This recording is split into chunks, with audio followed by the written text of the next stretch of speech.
Yo, back with another unboxing. We just doing a late night unboxing. I just got off work. I ordered these from a guy on Instagram. This ain't the first time. I've gotten a few pair of shoes off of Instagram. Now, mind you, I paid $60 for these because basically I just wanted them to hoop in. So I know they were used and whatnot, but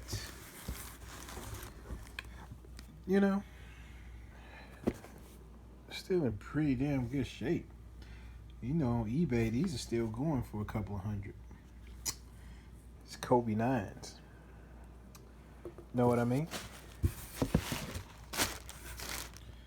And I mean, these are in some really good shape.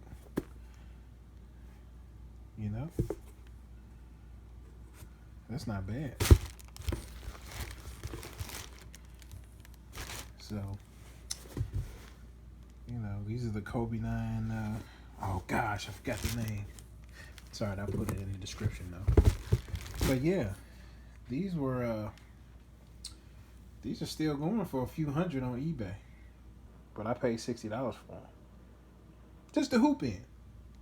Because that's what I'm going to do with it. But like I said, it's not a bad looking shoe. So, I'm grateful for that. Check you later.